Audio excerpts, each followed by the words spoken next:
तो हमने पिछले वीडियो में जिस मानसिक प्रेम की चर्चा की थी,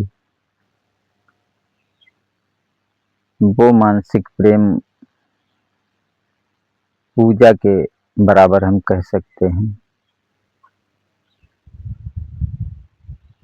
क्योंकि ऐसे दो प्रेमियों का जब प्रेम होता है तो यदि उनका मिलन होता है तब वो संसार का आनंद लेते हैं, और यदि उनका बिछोह होता है तब चूंकि उनके पास दूसरा कोई विकल्प नहीं रहता, इस वजह से वो संसार से मुक्त हो जाते हैं। क्योंकि उन्हें धन का मोह, पद का मोह, प्रतिष्ठा का मोह या काम की वासना, ये सब तो उनका पहले ही मिट चुका होता है। बस एक वासना शेष रहती है, अपने प्रेमी से मिलन की। जिस दिन वो वासना भी समाप्त हो जाती है, उस दिन उनकी सभी वासनाएं समाप्त हो जाती हैं। फिर वो तलाश करते हैं जीवन के सत्य की। तो इस क्रम में जो उनके अनुभव थे पूर्व के प्रेम के, उन अनुभवों के आधार पे यदि ऐसा प्रेमी परमात्मा से प्रेम की तरफ मुड़ जाता है, परमात्मा के किसी साकार रूप से ऐसा ही प्रेम करने लगता है,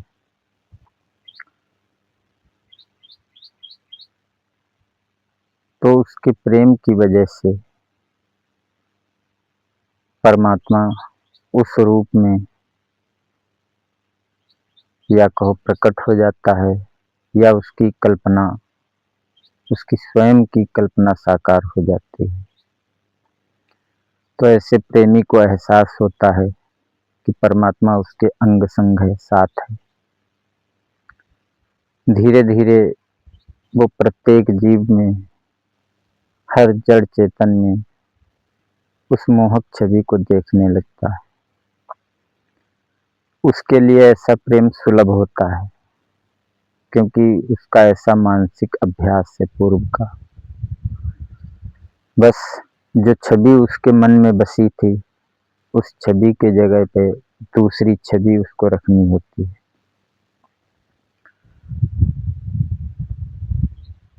तो ये जो परमात्मा का साकार रूप का दर्शन है, ये उसे बहुत आसानी से हो जाता है। उसके बाद धीरे धीरे वो अपने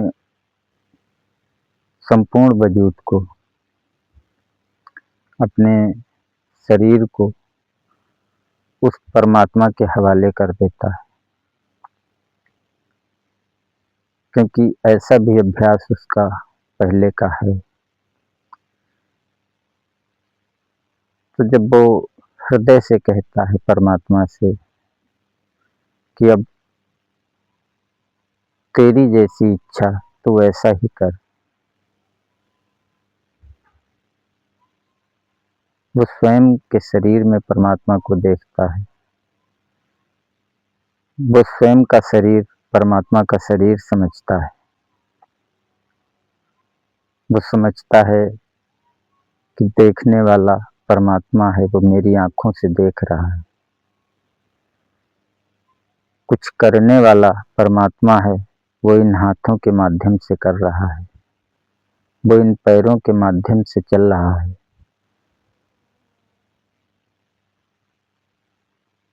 वो इन कानों के माध्यम से सुन रहा है, वो इस जीभा के माध्यम से बोल रहा है। और जैसे ही उसे एहसास होता है कि वो इस जीभा के माध्यम से बोल रहा है, तो जो मैं कह रहा है वो मैं कहने वाला भी परमात्मा ही है। ऐसा एहसास होने पर व्यक्ति का अहम कहीं ढूंढे नहीं मिलता कि वो कहाँ है, कौन है। सिर्फ और सिर्फ परमात्मा ही शेष रह जाता है।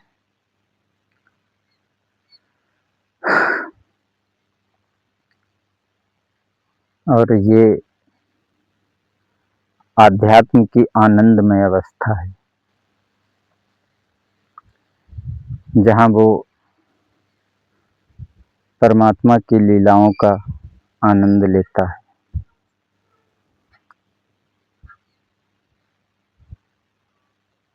इस अवस्था के आगे एक और अवस्था है,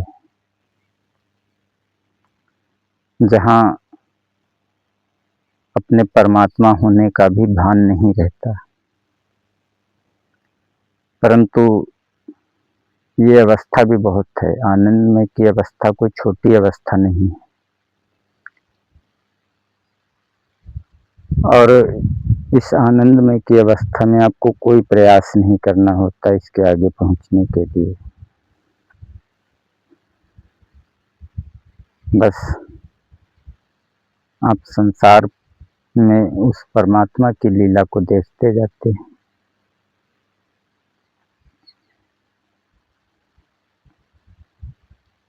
तो जो प्रेम संसार के व्यक्ति से था, किसी एक व्यक्ति से, उस प्रेम के माध्यम से आप अपने परमात्मा होने के, अपने परमात्मा के स्वरूप को पहचानने तक की अवस्था तक पहुँचे। और यहाँ पे पूर्ण सच्चा प्रेम प्रकट होता है, निस्वार्थ प्रेम, जिसे करुणा कहा जाता है।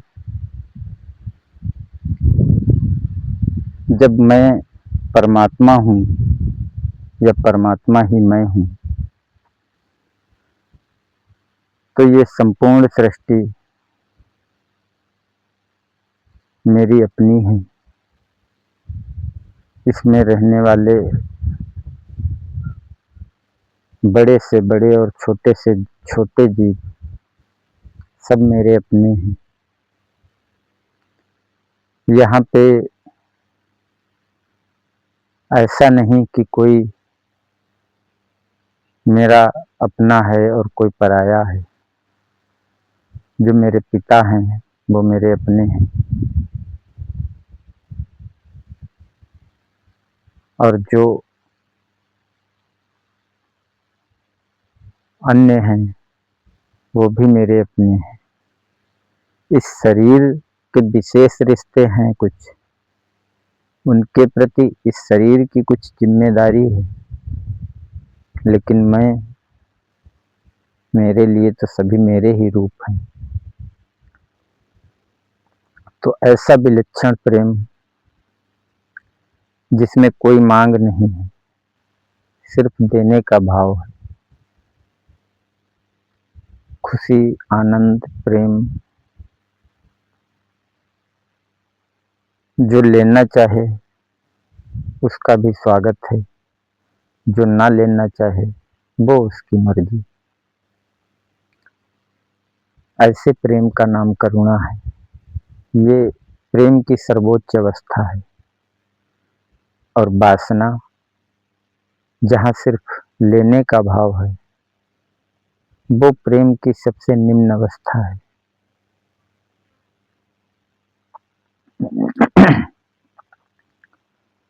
वासना में सिर्फ और सिर्फ कष्ट है, दुख है, पीड़ा है। और प्रेम की इस अवस्था में आनंद है, शांति है। तो ये आपको चयन करना है कि आप किस अवस्था में रहना चाहेंगे।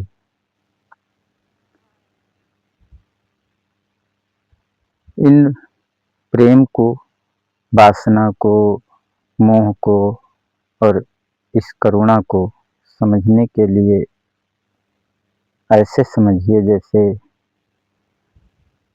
एक गुलाब का पेड़ है जिसमें एक फूल लगा है। तो यदि आप वासना से भरे हुए हैं तो आप उस फूल को तोड़कर अपनी जेब में रखेंगे, अपने हाथ में रखेंगे। आप मोह से भरे हैं तो आप उस पेड़ को उखाड़कर अपने घर पे लगाएंगे, उसमें खाद देंगे, पानी देंगे और फूल की सुगंध लेना चाहेंगे। आप करुणा से भरे हैं तो पेड़ जहाँ है, जिसके भी दरवाजे पे है, वहीं रहेगा। आप उस पेड़ को खाद देंगे, पानी देंगे और सोचेंगे अच्छा हरा भरा रहे, फूल ये सुगंधित रहे। तो ये करुणा है। ये वास्तव में प्रेम की 3 अवस्थाएं नहीं, बल्कि आपकी 3 अवस्थाएं। आप जिस अवस्था में होंगे, आपके विचार वैसे ही होंगे। ये आपकी चेतना की 3 अवस्थाएं हैं। चेतना का सबसे निचला स्तर है वासना, मध्य का स्तर है मोह और सबसे उच्च स्तर है करुणा। तो प्रेम मार्ग तो सबसे सुलभ मार्ग है। बाकी जो समर्पण नहीं कर सकते हैं, जिनका अहम प्रबल है, उनके लिए ध्यान मार्ग उपयुक्त है। और यदि ध्यान और प्रेम दोनों की मिलौनी हो तो सबसे उपयुक्त मार्ग है, सबसे उत्तम मार्ग है। आप संसार में भी आनंद पूर्वक रहते हैं और जीवन के अंतिम लक्ष्य को भी प्राप्त करते हैं। यहीं पे अपनी बात को समाप्त करते हैं।